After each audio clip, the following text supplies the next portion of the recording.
안녕하세요. 암 전문의 김자영 원장입니다.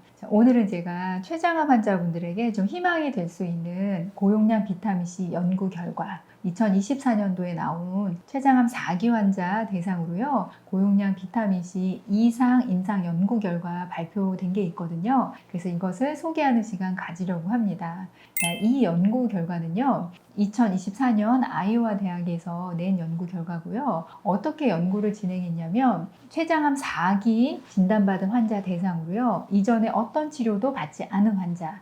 그런데 첫 번째 치료로 항암 치료, 어떤 항암 치료? 젬시타빈 네파클리탁셀을 진행할 환자를 대상으로 했습니다. 젬시타빈 네파클리탁셀이라는 거는 여러분 너무 잘 아시는 젬자 아브락산. 그래서 제마 항암을 1차 항암제로 하는 환자를 대상으로 두 군으로 나눈 거예요. 근데 이 두 군으로 나눌 때 무작위로 나눴어요. 랜덤으로. 그래서 어떻게 나눴냐면 제마 항암 하는 군하고 다른 한 군은 제마 항암 똑같이 하면서 고용량 비타민C를 주 3회 75g 2시간 동안 정주하는 치료를 함께하는 고용량 비타민C 추가군, 이렇게 두 군으로 나눈 거예요. 그렇게 했을 때 이상 임상이기 때문에 환자의 명수는 총 36명 대상으로 했고, 탈락 환자를 빼고는 어떻게 됐냐면 제마항암만 한 군은 16명, 그 다음에 제마항암하고 고용량 비타민C를 함께한 치료군은 18명.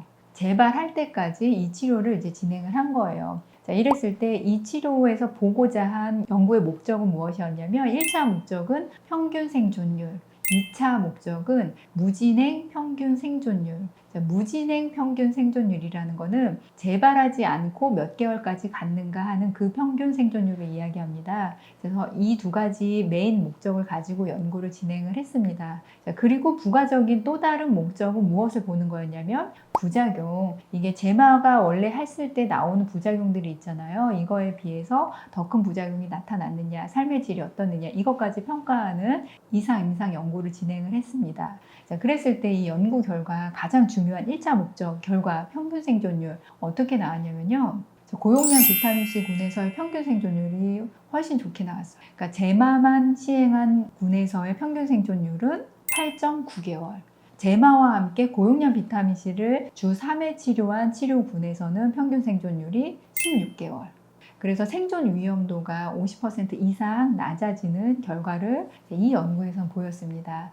무진행 평균 생존율 같은 경우는요, 제마만 한 치료군에서는 3.9개월, 그러니까 평균 3.9개월 때 재발을 했다. 그 다음에 고용량 비타민C를 제마에 더해서 했을 때는 6.2개월, 평균 6.2개월 때 재발을 했다라는 결과를 보였습니다. 자, 그리고 부작용 관련해서는 제마와 비교해서 그레이드 3, 4의 큰 부작용 나타나지 않았고 삶의 질도 낮아지지 않았고 항암의 용량도 고용량 비타민C를 했다고 낮아지지 않았다. 자, 이렇게 연구 결과가 나왔습니다. 자, 그러면 지금 보면은 고용량 비타민C를 제마라는 항암하고 함께 했더니 생존율이 굉장히 많이 올라갔잖아요. 근데 이 연구 결과를 좀 신뢰할 만한 점은 어떤 거냐면 제마만 했을 때의 평균 생존율이에요. 이 평균 생존율이 지금 8.9개월이 나왔는데 이게 실제로 제마를 했을 때 나오는 평균 생존율 한 9개월 정도 되는데 그거와 지금 거의 비슷하기 때문에 제마를 한 경우에는 원래 제마가 갖는 평균 생존율 그대로 나오고 고용량 비타민C를 함께한 치료군에서 치료 평균 생존율이 굉장히 높게 나왔죠. 그렇지만 2배가량 생존율이 높아진 것을 다 인정하기에는 샘플 사이즈가 너무 작아요. 그래서 이 연구자들도 결론에서는 이 연구를 바탕으로 3상 임상을 할 수 있다면 참 좋겠다. 이렇게 이제 연구 결과의 끝맺음을 맺었습니다. 자, 이 연구들을 보면요. 우리가 이제 4기 췌장암 진단을 받았을 때 사실은 이 항암제 결과라는 게 정말 좌절스러울 정도로 사실 짧거든요.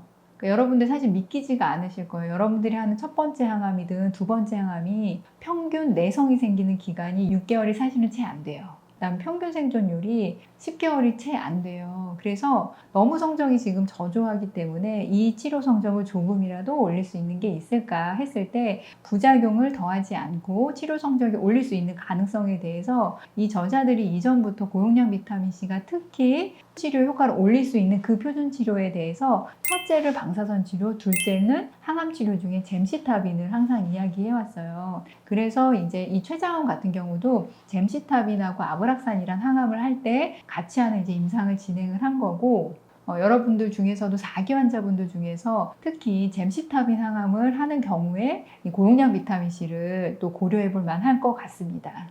자, 그리고 부작용 관련해서 여러분들이 걱정할, 그러니까 항암을 하면서 그 항암의 부작용을 막 올리는 그런 부작용은 나타나지 않았고, 저도 이제 우리 항암하면서 굉장히 많이 하시는데, 항암제가 원래 내는 그 부작용이 아닌 부작용을 고용량 비타민C를 한다고 해서 나오지는 거의 않으세요. 그래서 너무 걱정하지 않으셔도 된다. 저도 한 가지 이 연구 논문과 함께 이제 이야기를 드립니다.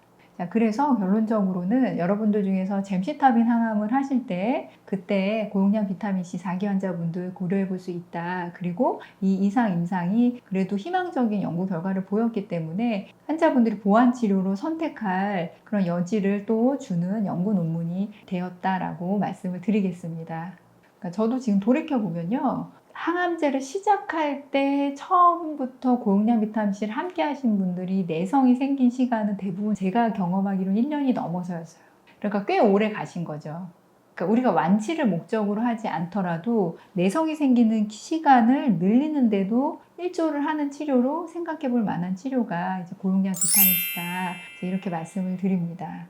우리 환자분들 보완 치료에 대해서도요, 제대로 알고 정말 가장 도움이 되는 치료 설계 잘 해서 암 치료에 꼭 도움이 되었으면 좋겠습니다. 암 치유되는 환자들 많이 나왔으면 좋겠습니다. 암 치유할 수 있습니다. 화이팅!